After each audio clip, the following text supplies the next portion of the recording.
Hey warrior, imagine waking up tomorrow with complete control over every word you speak, every emotion you feel, every dollar you spend, and every thought that crosses your mind. Sounds impossible, right? But over 2,000 years ago, there was a man who believed this wasn't just possible. He believed it was the only way to live a truly free life. His name was Epictetus, and he was born a slave. Let that sink in. He had no control over his body, no freedom of movement, no say in his circumstances. He was owned by another person. Yet somehow, this man discovered something so powerful, it transformed him from a physical slave into one of the most influential teachers of mental and emotional freedom. He taught, "No one can hurt you without your permission." At first, that might sound harsh, especially to someone going through real pain. But what he meant was this: while we can't always control what happens to us, we can control how we respond. And in that response lies our true power. Most of us today aren't physically enslaved, but many of us are trapped by our own uncontrolled words, emotions, spending habits, and thoughts. We say things we regret. We let our moods ruin entire days. We spend money we don't have on things we don't need. And we allow our minds to spiral with fear, doubt, and worry. But what if I told you that the same wisdom that freed a Roman slave could also free you? What if the very things you feel most out of control in, your mouth, mood, money, and mind, could actually become your greatest strengths? The ancient Stoics understood something we've forgotten. Real wealth isn't measured in dollars, it's measured in self-control. Real power isn't about controlling others, it's about mastering yourself. And true freedom isn't having endless choices, it's about making the right choices consistently. Every single day, life gives you the chance to practice this. Someone cuts you off in traffic? That's your chance to control your mouth and your mood. You're tempted to buy something you don't need. That's your moment to take control of your money. Your mind starts spiraling with fear or doubt. That's your opportunity to reclaim your thoughts. The beauty of Stoic wisdom is that it doesn't expect perfection. Even Marcus Aurelius, the most powerful man in the Roman Empire, struggled with these same things.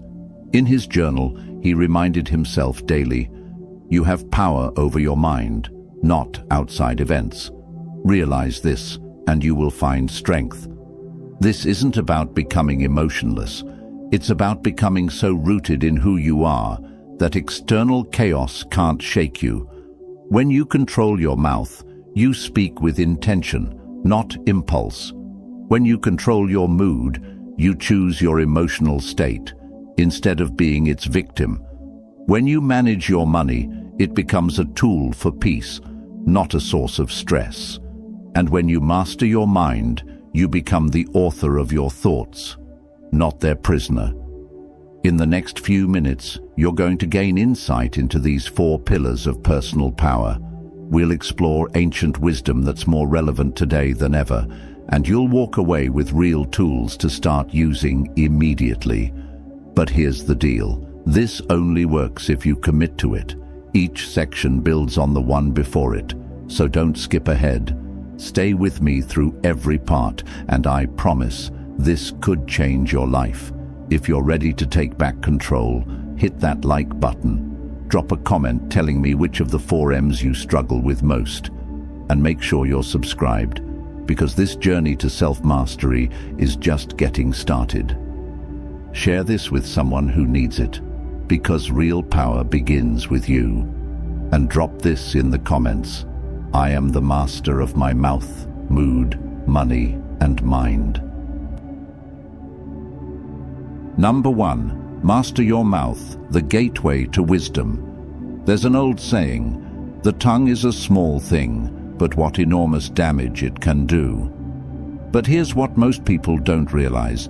Your mouth isn't just about the damage it can cause to others. Every word you speak is either building or destroying the person you're becoming. Seneca, one of Rome's greatest Stoic philosophers, spent years observing the power of speech in the Roman Senate.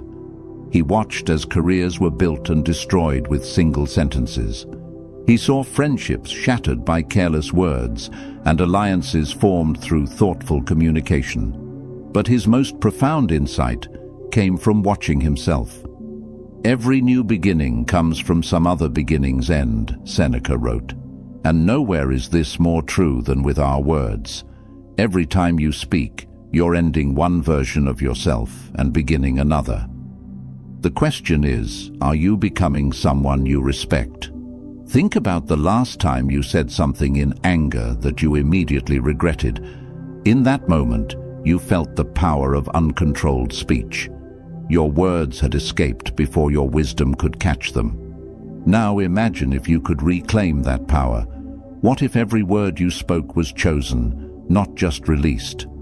The Stoics developed a simple but profound practice: the pause.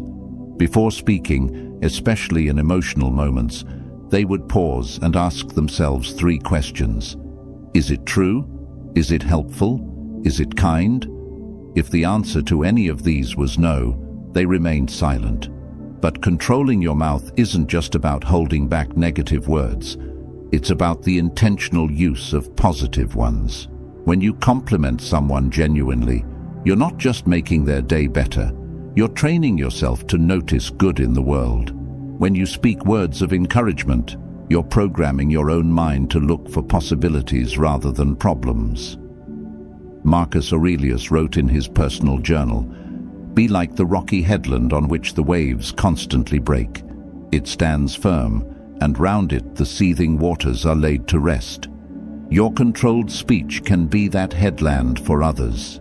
In a world of reactive communication, your thoughtful words become a source of calm and strength. Here's a practice that will transform your relationships immediately.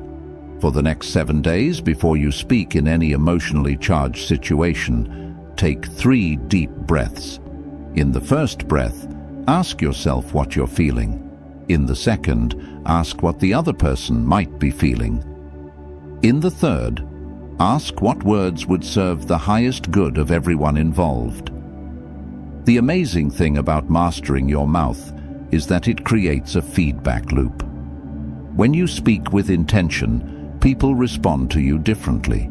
They listen more carefully, trust you more deeply, and seek your counsel more often. This isn't manipulation. It's the natural result of becoming someone worth listening to.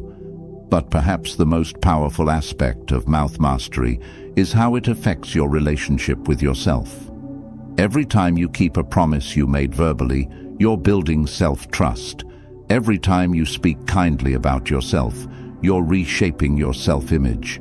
Every time you refuse to gossip or complain, you're choosing to focus your mental energy on what you can control. Remember, your words don't just communicate your thoughts, they shape them. When you consistently speak words of possibility, gratitude, and wisdom, your mind begins to think in those patterns automatically. You become what you repeatedly say. The mouth is the gateway between your inner world and the outer world.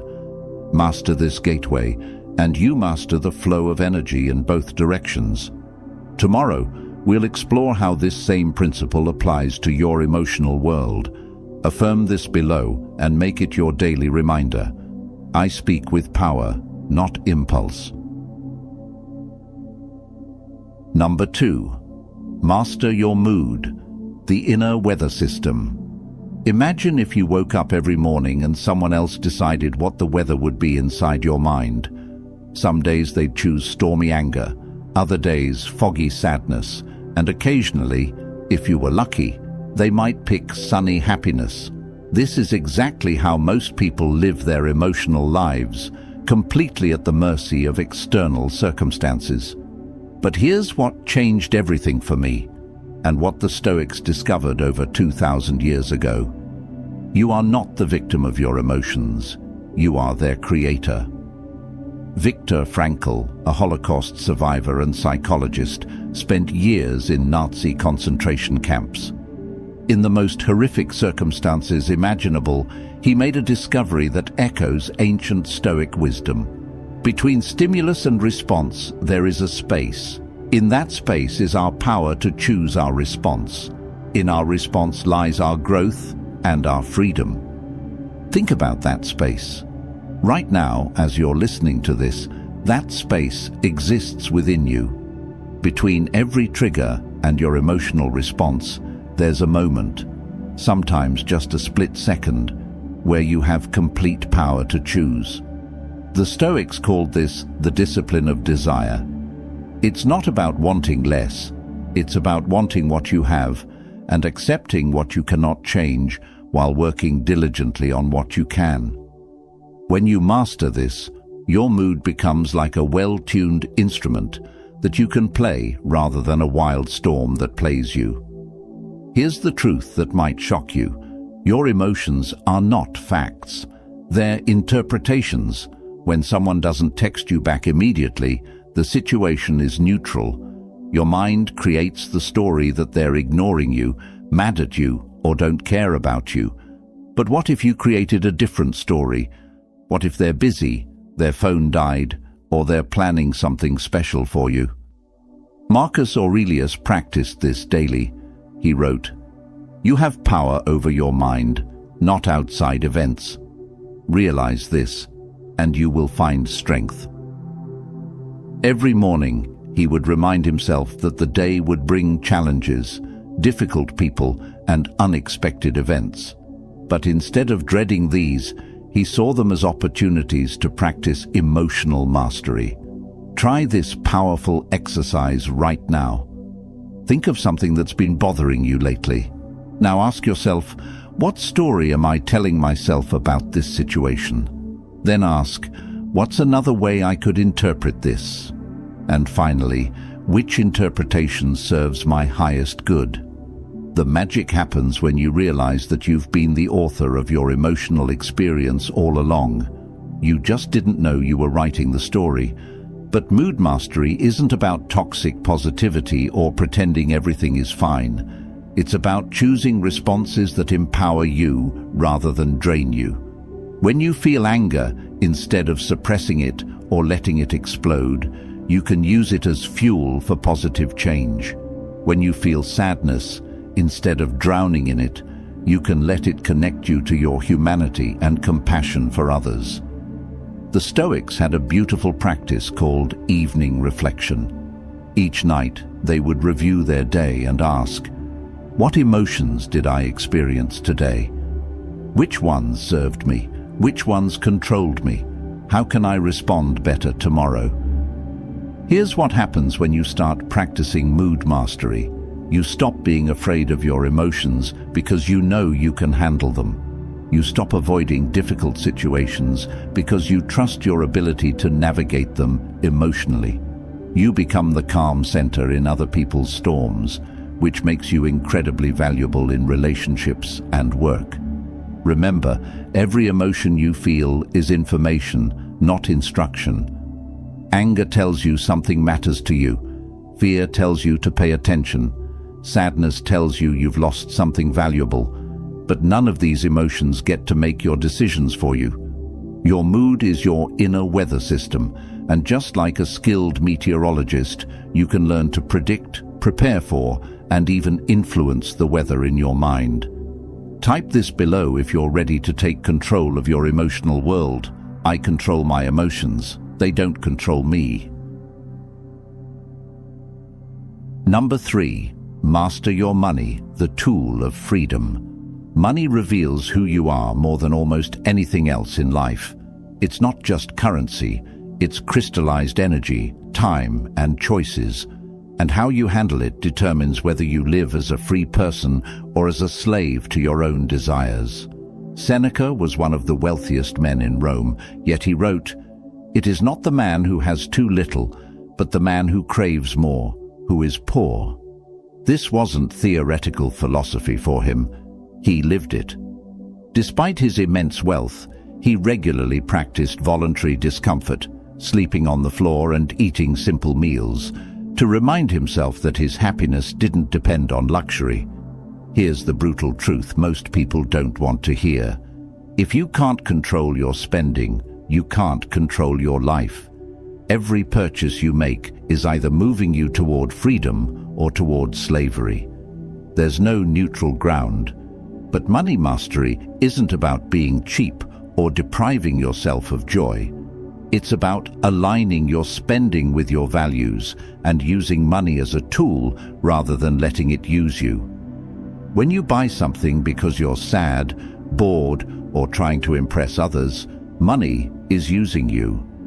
When you buy something because it genuinely adds value to your life or helps you serve others better, you're using money. The Stoics practiced something called preferred indifference. Things that are generally good to have, but don't determine your worth or happiness. Money falls into this category. It's better to have than not have, but it should never become your master. Think about your last impulse purchase. You know, that thing you bought that's probably sitting unused somewhere in your house right now. In that moment of purchase, what were you really trying to buy? Was it the item itself, or were you trying to buy a feeling, status, comfort, excitement, or acceptance? Here's a practice that will revolutionize your relationship with money. Before making any non-essential purchase, pause and ask yourself, what am I really trying to buy here? If the answer is a feeling or experience, find a way to get that feeling without spending money first. Often, you'll discover you don't need the purchase at all. But true money mastery goes beyond just controlling spending. It's about generating value. The Stoics believed in contributing to the common good. When you focus on serving others through your work, money becomes a natural byproduct rather than the primary goal. This shift in perspective changes everything about how you earn and spend. Marcus Aurelius wrote, "In the morning when thou risest unwillingly, let this thought be present, I am rising to the work of a human being." When you see your work as service rather than just a way to make money, you bring excellence to it that inevitably leads to greater financial rewards. Here's what changed my entire financial life. I started tracking not just where my money went, but how I felt after each purchase. I created 3 columns: purchase, reason, and feeling after. What I discovered shocked me. The purchases that brought lasting satisfaction were always aligned with my values. Books that expanded my mind, experiences with loved ones, tools that helped me serve others better. The impulse purchases, the status buys, the emotional spending, these consistently left me feeling empty or regretful. This simple practice gave me clarity about my spending patterns that no budget app ever could. Money mastery also means understanding the difference between assets and liabilities. Every dollar you spend should either maintain your ability to earn more or increase your capacity to serve others. When you start thinking this way, you naturally begin building wealth instead of just consuming it. Remember, the goal isn't to hoard money, it's to have enough freedom to be generous, to take calculated risks, and to make decisions based on what's right rather than what you can afford. Number 4, master your mind, the command center. Your mind is like a garden. Every thought you allow to stay is a seed you're planting. The question is, what kind of harvest do you want to reap? Right now, as you're listening to this, thousands of thoughts are competing for your attention. Worries about tomorrow, regrets from yesterday, judgments about what you're hearing, plans for later today. Most people live their entire lives as passive observers of this mental chaos, never realizing they have the power to choose which thoughts deserve their energy. Epictetus taught his students, "Wealth consists in not having great possessions, but in having few wants." But he wasn't just talking about material wealth. He was talking about mental wealth. When you stop entertaining every thought that knocks on the door of your consciousness, you become incredibly rich in peace and focus. Think about this. You wouldn't let strangers walk into your house and rearrange your furniture, yet you let random thoughts walk into your mind and rearrange your entire emotional state. A single negative thought can derail your entire day if you give it permission to stay. The Stoics developed a practice called prososh, constant attention to the present moment and vigilant monitoring of your thoughts. It's not meditation in the way we think of it today. It's more like being a security guard for your own mind, deciding which thoughts get access and which ones get turned away. Here's a practice that will change your life immediately. For the next week, every time you catch yourself in a negative thought spiral, stop and ask yourself, is this thought helping me or hurting me? Is it moving me toward who I want to become or away from it? If it's not serving you, consciously choose to replace it with a thought that does. But mind mastery isn't about toxic positivity or pretending problems don't exist. It's about choosing productive thoughts over destructive ones.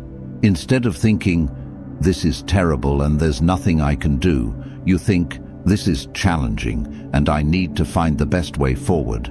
Same situation, completely different mental experience. Marcus Aurelius wrote in his journal, "The universe is change, our life is what our thoughts make it."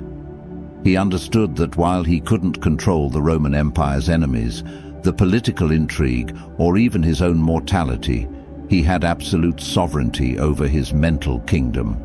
Your mind is constantly telling you stories about what things mean.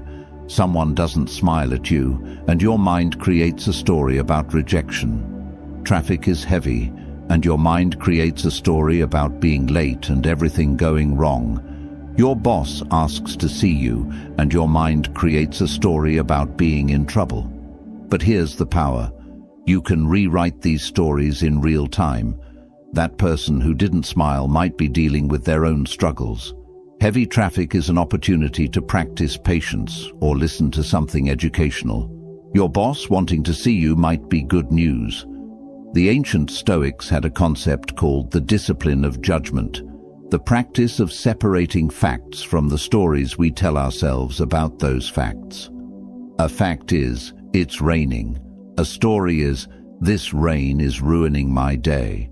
When you master this distinction, you become incredibly powerful because your emotional state stops being controlled by external circumstances. Try this right now. Think of something that's been stressing you lately. Now separate the actual facts from the story you're telling yourself about those facts. You'll be amazed at how much of your stress comes from the story, not the facts. Your mind is also incredibly powerful at problem solving when you direct it properly. Instead of letting it run wild with worry, give it specific problems to solve. Instead of, what if everything goes wrong? Ask, what's the best way to handle this situation? Your mind loves challenges, but it needs clear direction from you. Remember, every thought you think is either building the person you're becoming or tearing that person down. You are literally thinking yourself into existence every moment of every day. Comment, I'm the architect of my mind to claim my power. Number 5. The ripple effect. How mastery transforms everything. Here's something beautiful that happens when you start mastering these 4 areas. They don't just change individually, they create a ripple effect that transforms your entire life experience. It's like tuning an instrument. When one string is perfectly tuned, it makes all the others sound better too. When you master your mouth, people start seeking your counsel because your words carry weight and wisdom. When you master your mood, you become the calm center that others gravitate toward in times of chaos. When you master your money, you gain the freedom to make decisions based on values rather than survival. And when you master your mind, you see opportunities where others see only problems. But the real magic happens in the spaces between these 4 pillars. Let me tell you about Sarah, a single mother who attended one of my workshops last year.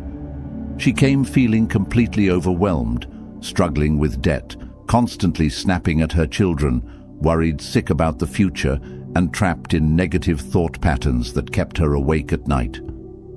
6 months later, Sarah sent me a message that brought tears to my eyes. By applying these principles, she had not only paid off her credit cards, but had started a small side business.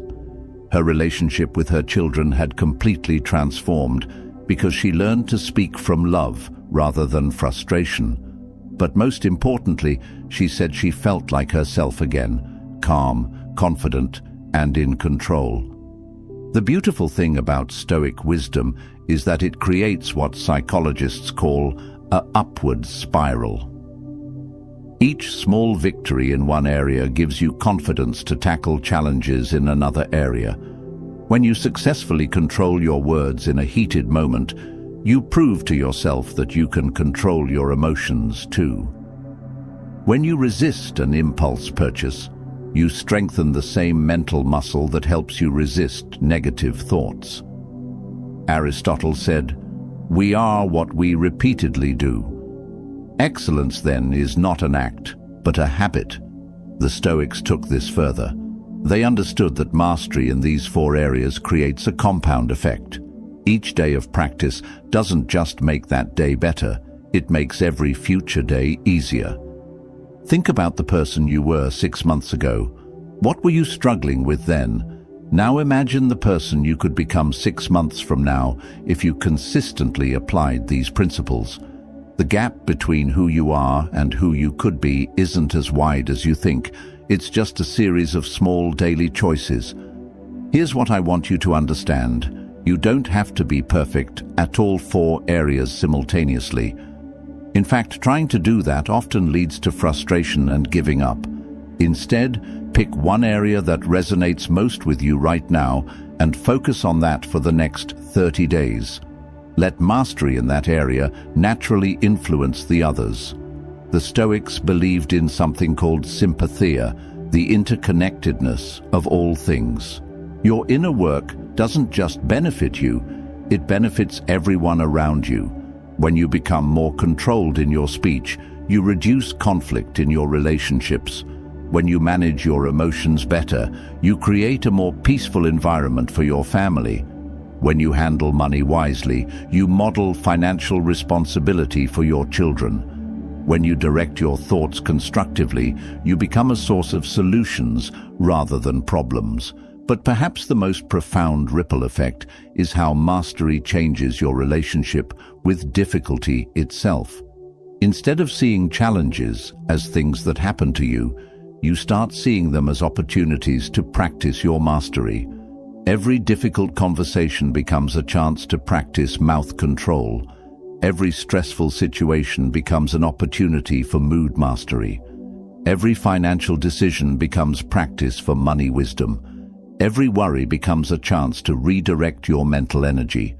This shift in perspective, from victim to practitioner, changes everything about how you experience life.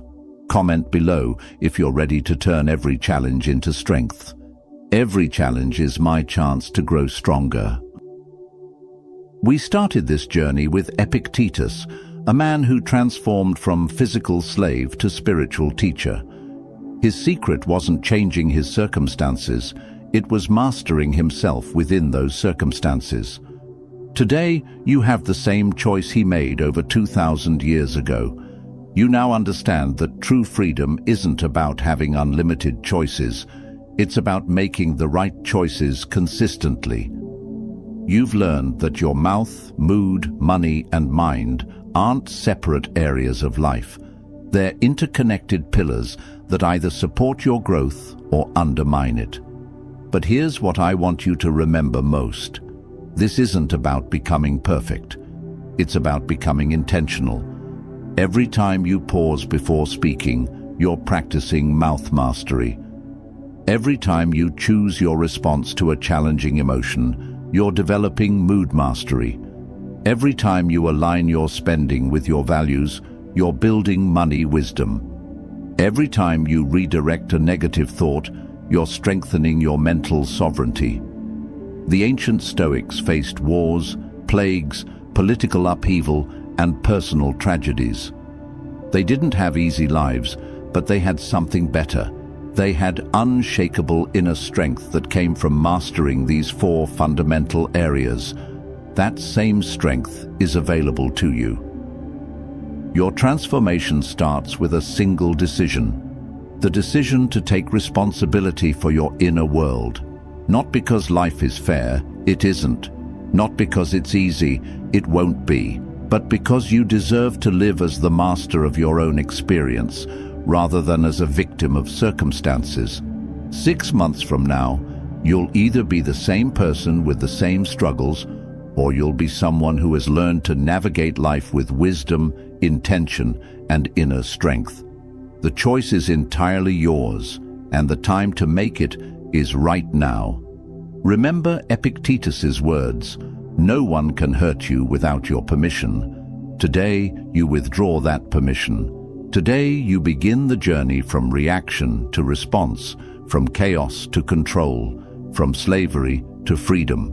The 4 pillars of mastery are waiting for you. Your future self is counting on you. And somewhere in the eternal realm of ideas, the ancient Stoics are cheering you on. Take the first step. Start today. Start now. If this message resonated with you, smash that like button. Share this with someone who needs to hear it. Drop your commitment in the comments below and subscribe for more life-changing wisdom. Your journey to mastery begins now. Drop this final affirmation in the comments. Today I choose mastery over mediocrity.